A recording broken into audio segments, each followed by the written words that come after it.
Hello, everyone. Welcome back to I See What You're Saying, the Disciplined Listening Podcast. I'm Michael Reddington, and today our guest is, well, me.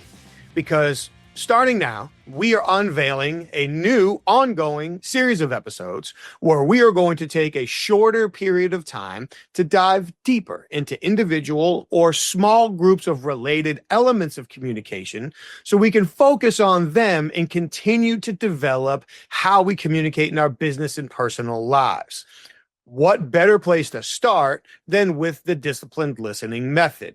So today, with the few minutes that we're going to take a brief look at what the disciplined listening method is, how we created it, and at a high level, how to execute it.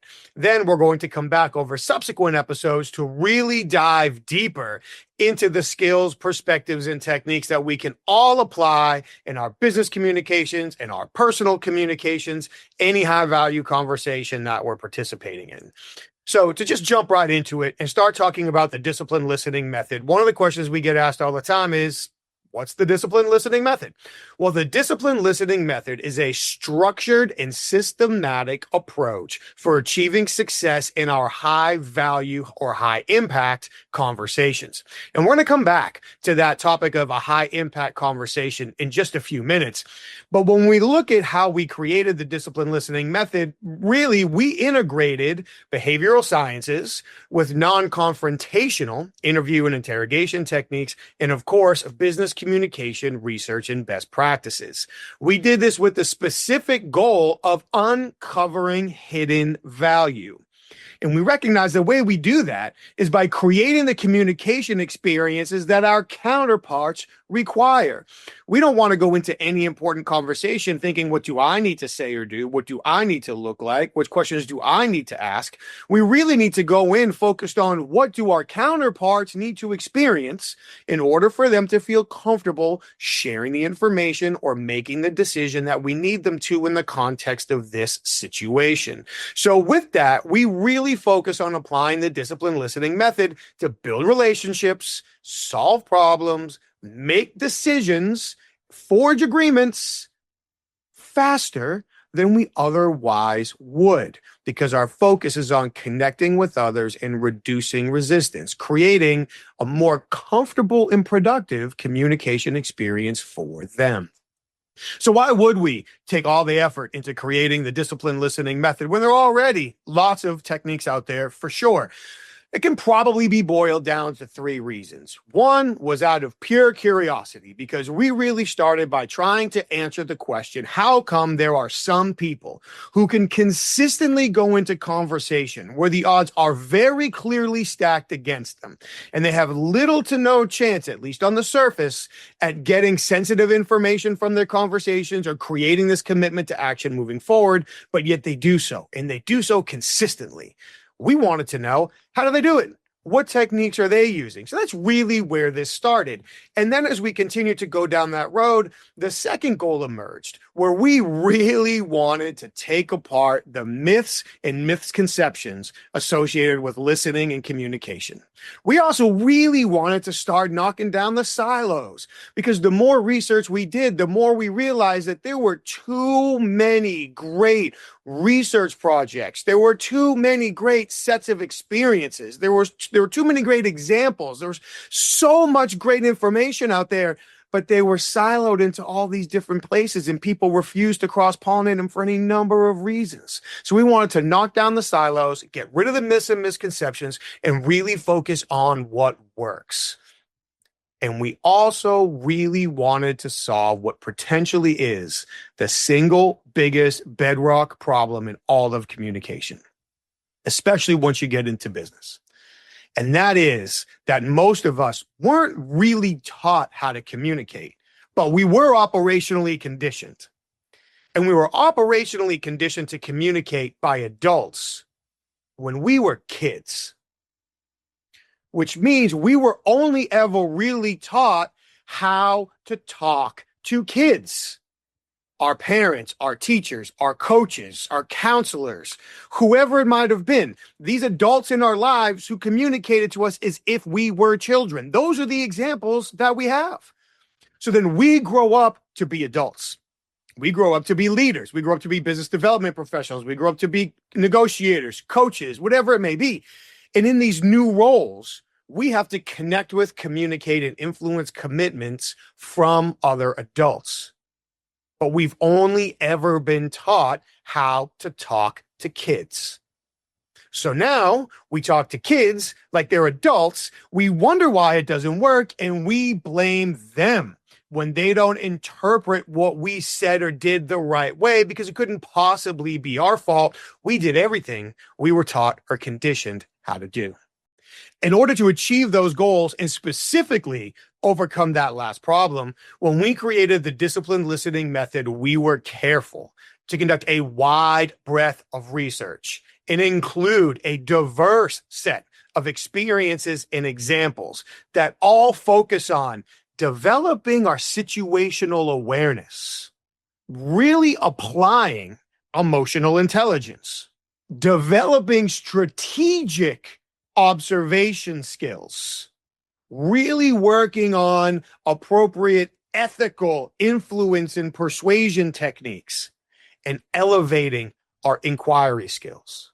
If we can simultaneously develop all of these skill sets and execute a conversational game plan, now we can put ourselves in a position where we are building stronger relationships. We are more contextually aware. We're running into far less resistance, and we are creating commitment, and we're no longer coercing compliance, again, in our high impact conversations. So as we start to talk about, at least briefly today, how we can execute the disciplined listening method, we should probably start by understanding what equates to a high impact conversation. We've mentioned it a couple of times already. When we think about a high impact conversation, it really comes down to the balance of two things. How valuable is the potential relationship that you have with the people you're speaking with? And how valuable are the potential outcomes that you can achieve together? If any one of those, especially the combination of the two, are valuable to you, then you're participating in a high value conversation. By way of example, every conversation I have with my wife and son is a high value conversation because nobody in the world is more important to me than they are. Now, there are conversations I'll have with people who I might never see again, but they could be high value to me based on the context of the situation, what I'm trying to achieve at the time. So we want to evaluate what's the outcomes we can achieve, how valuable is the relationship. As the value of either or both of those rise, now the potential impact of this conversation is greater, and the more important it is that we start to use these skills, perspectives, and techniques to successfully navigate the conversations, especially considering in most of our high-value relationships, we have iterative conversations and communications. It's not just one conversation and done. The people we work with, the people we go home to, the people we coach with, the people we see in the community, our customers that we sell with, our vendors that we work with. These are all iterative relationships. We're going to talk to them again and again and again, which means we can build a culture of communication within those relationships in order to position us to achieve greater goals together as the relationship develops over time. Now, because of the interview and interrogation tie-in, I also want to take a minute to share our operational definition of a confession. Now, really quick, especially for the people with the interviewing backgrounds whose ears just picked up, we're talking about truthful confessions here. If somebody's going to sit down in an investigative interview and truthfully share the details of the regrettable decisions that they made, there's a series of mental obstacles they generally have to traverse in order to get there. So it's important for us to understand that all a truthful confession is somebody making the decision to share sensitive information under vulnerable circumstances in the face of consequences. That's it. Now take a moment to reflect. As a leader, as a parent, as a negotiator, as a coach, as a business development professional, as anybody who manages relationships, how many times a day do you ask somebody to share sensitive information under vulnerable circumstances in the face of consequences from their perspective. If in any way, shape, or form your title outranks them, you're putting them in a vulnerable situation. If in any way, shape, or form the information they share with you could lead to an adverse outcome, they have to put up with something, they have to do something, somebody else might ask them of something. If they share this information with you, that is sensitive information. And when we think about the face of consequences, it's not just going to jail or losing your job. It could be embarrassed. It could be extra stress. It could be extra time. It could be having to come up with more information, more detail, more work. The list is infinite if we really want to stop and think about it. The bottom line is, it would likely be nearly impossible for us to honestly catalog the number of times in a month that we ask somebody to share sensitive information under vulnerable circumstances in the face of consequences. And when we do that, we are essentially asking somebody to traverse the same cognitive and emotional obstacles that we ask suspects to share during investigative interviews before they choose to truthfully confess to whatever regrettable decisions they've previously made. Which is why during our research, we made two realizations that required the creation and publication of the disciplined listening method.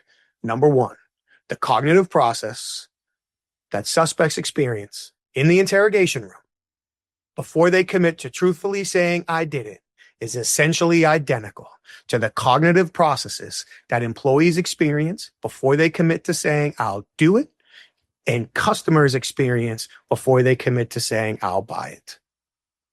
We label the conversations different things. We often apply different techniques to them. But up here, it is the same cognitive process, which means we can take the research and experiences from all of these fields to put them together to create a conversational toolkit to allow us to be much more successful consistently in all of these dynamics. We also realized that the best leaders, the best negotiators, and the best interrogators capitalize on the same two core skills, vision and influence. Because we have to be able to see not just short-term tactically, but long-term strategically. What are we trying to achieve here with who and for how long? And we have to influence people who are likely going to be at some level resistant in the beginning to commit, not comply, to the process throughout. So with that, we have three general communication guidelines that we follow.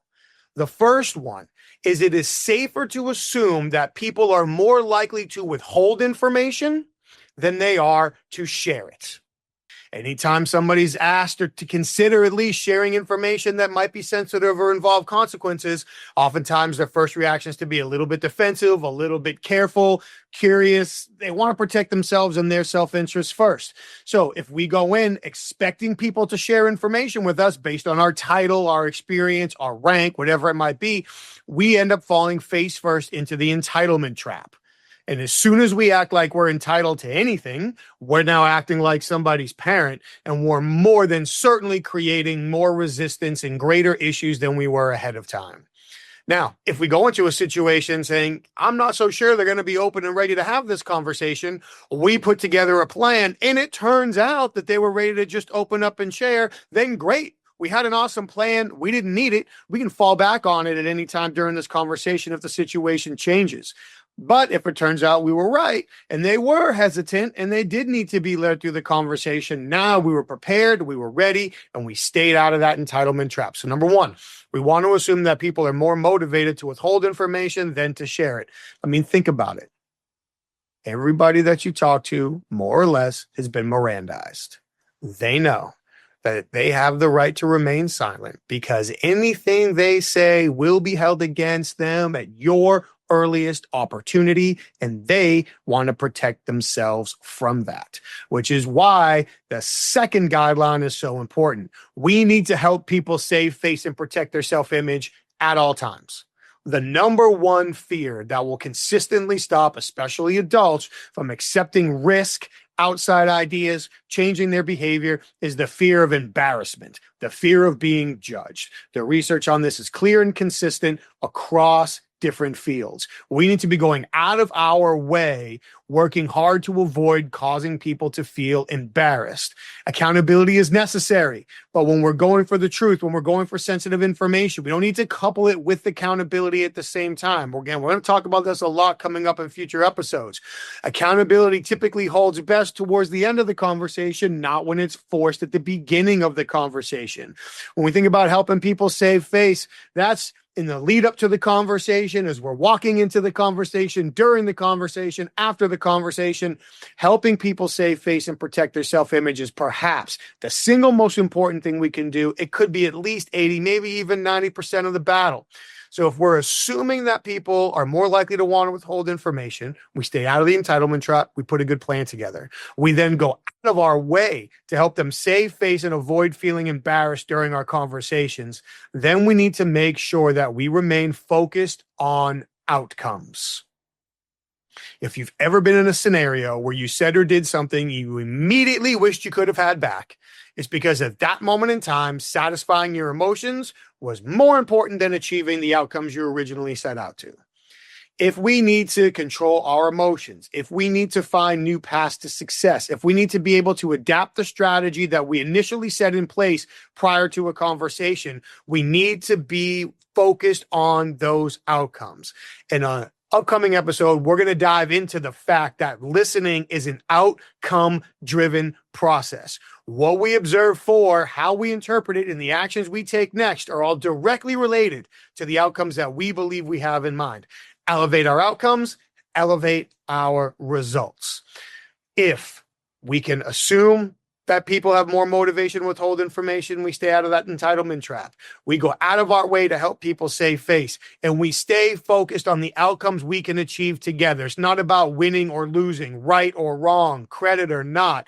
Accountability will come at the right time in the process. If we can stay focused on outcomes now, we will put ourselves in a better position to be successful in these high impact conversations, especially when the deck is stacked against us. So we teased earlier in the conversation that we did a lot of research as part of this process. And as part of that research, we ended up identifying the 7 core behaviors of the disciplined listening method. And these 7 behaviors all work together in order to give us the best opportunity, as we've discussed multiple times, to build the relationships necessary in order to allow us to capture the intelligence that then puts us in position to solve problems, forge agreements, make better decisions faster. So when we look at the disciplined listening method, the first 2 core behaviors are generally executed prior to the conversation starting. The first one is recognize how any conversation can get you closer, not just to achieving your short-term, but achieving your long-term goals as well. Again, this is an outcome-focused endeavor. The more we can clarify our goals, the more strategic and long-term our goals are. Now, the more patient we can be, the emotionally controlled we can be, the more observant we can be. We can start collecting extra puzzle pieces because we have an idea what this final picture might look like, and we can engage with people at a higher level. So number 1, understand what your long and short-term goals are. The second one, and we'll do a whole episode coming up on this alone, is we build our communication strategies based on our perceived weaknesses, not our perceived strengths.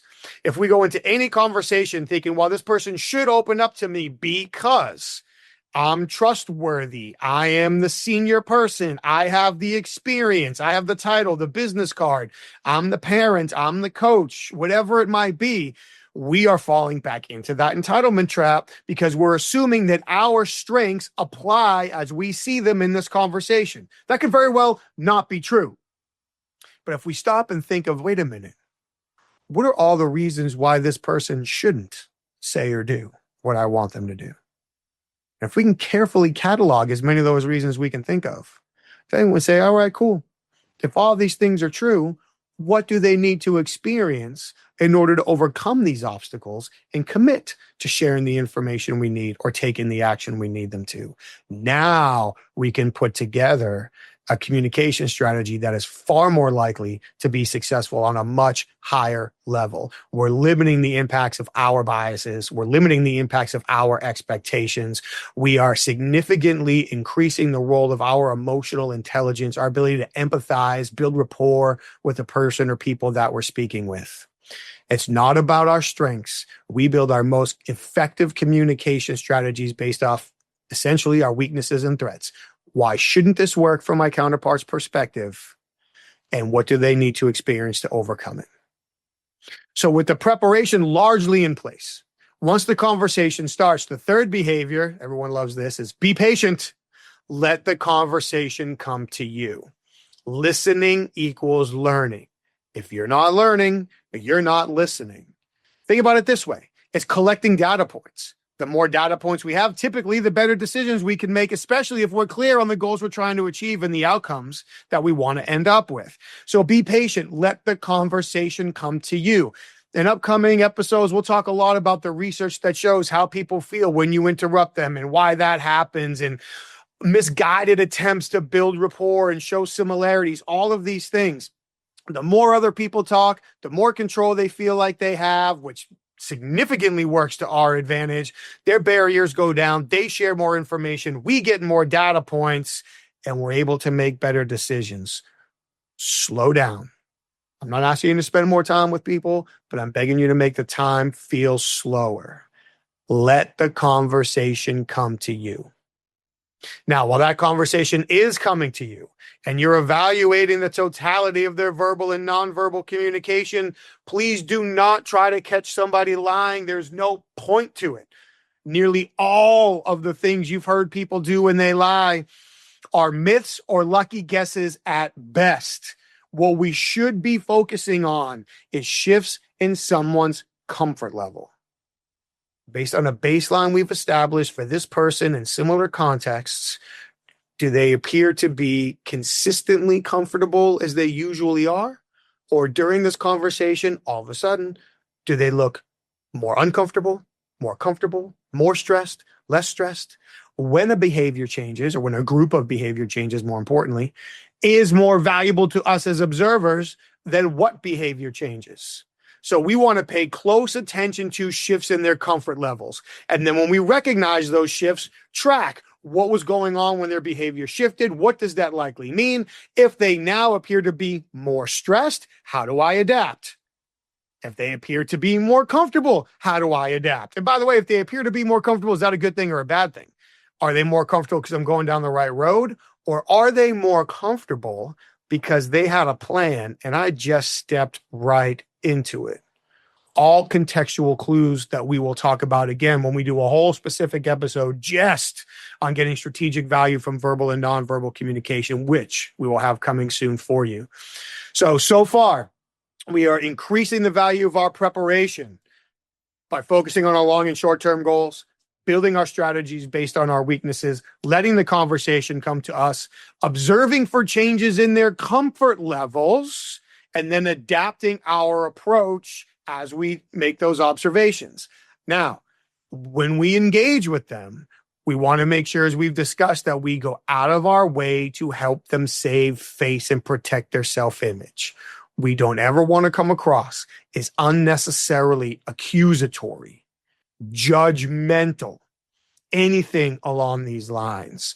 We want to allow people the opportunity to take the risk necessary to share the sensitive information under vulnerable circumstances in the face of consequences, to agree to something that wasn't initially their idea. They have to go through their own cognitive and emotional process in order to get there. We want to provide them with that opportunity. As part of that process, our job as questioners is to provoke productive responses. We're not trying to get the Law and Order version of the truth, the whole truth, and nothing but the truth right now. If somebody's willing to give it to you, great.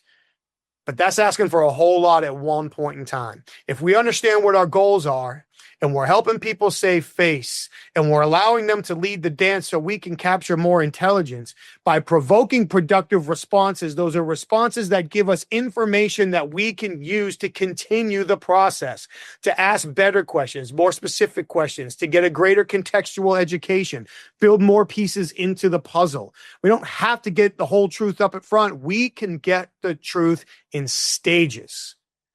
One of the ways we help people save face is to provoke productive responses, not attack for the truth. And then please, after the conversation, we want to work real hard to continue to build our trust equity by proving, demonstrating that we did indeed listen to them. There's only one thing we can do to prove to people that we listen to them. And that is retain something from that conversation and work it back into another conversation later. You've all been in conversations where somebody maintained reasonable eye contact, smiled, nodded, summarized, and then couldn't remember anything you talked about and didn't execute on any of the behaviors they said they would. We feel more ignored than we would have if they were just obviously ignoring us throughout the entire conversation. All religious connotations aside, there's a huge difference between trust and faith.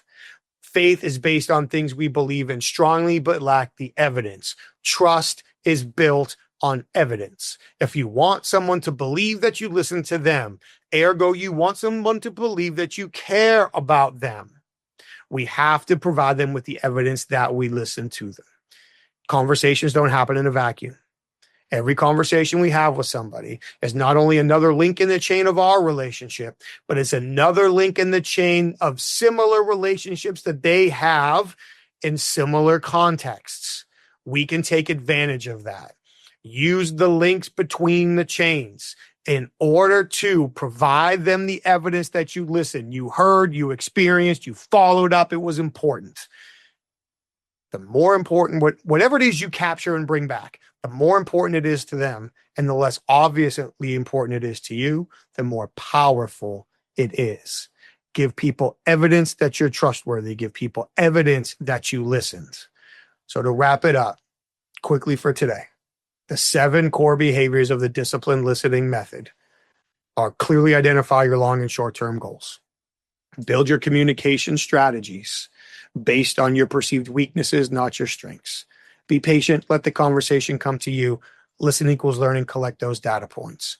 While you're observing, really work hard to catalog changes in their comfort levels. That is when you can learn where to pivot, where to adapt, where to probe further, the right time to do it. It's when you can discover new alternatives. Pay attention to changes in their comfort levels, then adapt appropriately after.